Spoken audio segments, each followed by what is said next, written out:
bini aadinka daciif waay sidiisa haddii qofka ka waran uu ku raadsado gacantiisa fitna ama imtixaan uu ku raadsado waxaad is leedahay waxaan waan ka soo bixi karaa aniga qof adaga ahay waxaan waan ka soo bixi karaa xaaladaas inay isgelisid waxaan la jeedaa tusaale ahaan qofaad baranaysa og tahay qofkaas inuu qof xun yahay ama uu waxyaabo qaldan uu sameeyo markaas waxaa is leedahay niyo aniga qof oo waxaa ay toosanahay ima bedeli karee qofkan waxaa leedahay mise anaa soo toosinayaaba leedahay marka aad xiriir la samaynaysid ama qofkaas aad baranaysid asxaab ka dhiganaysid waxaad leedahay qofkaas aniga ima bedeli karo niyo wuxuu iga bedeli karaa anaaba soo bedela anaaba toosinaya leedahay mise environmentigaaga bey'adaada bey'ad ku bedeli karto ama xaalad adag ay tahay inta isgeliso aad leedahay war aniga meeshaas waxba igama bedelayso imtixaankaas gacantaada lagu raadsanayo inta badan wuxuu ku soo dhamaadaa in adigii ay ku saamayso laguma raadsado gacantaada tusaale ahaan waxaan u soo qaadan karaa markaan iska daay social media in muddo amaanan isticmaalin 3 bilood haddaanan ka badnayn ma aanan isticmaalin marka maalin dhaweyd markaan youtube-ka kusoo laabtay ayaa waxaa barnaamijka waxay ku soo dhacay inaan wacyigelin dhinacayga oo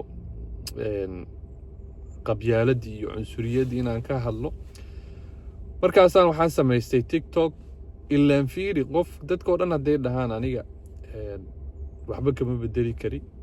waxaa jirtay qur-aanka ilaahay kaga hadlay magaalo ambiyo diiday rasul loo soo diray diiday ayaa nin wajaa min aqsa almadiinati rajulun yasca magaalada geeskeeda waxaa ka imaaday nin ordaayo dadkii marka rusushii beenisay uu wacdi la taagan yahay uu leeyahay ilaahay iyo rasuuladiisa aamina oo sidan yeela marka qofba waxbuu isbedel uu samayn karaa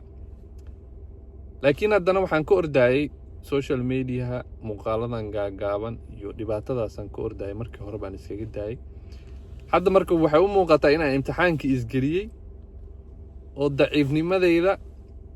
waxay mararka qaar way la tegaysaa anoo waxaan arkayaa muuqaaladii aan ka ordi jiray inaan daawanayo iyo ficiladii aanan ka ordi jiray inaan samaynayo oo ah in waqti badan meeshaas aan geliyo iyo waxyaabo badan oo drama iyo waxyaabahaas inay maskaxdayda ay ku soo aruurayaan mararka qaar imtixaan inaad isgeliso gacantaada ku raadsatid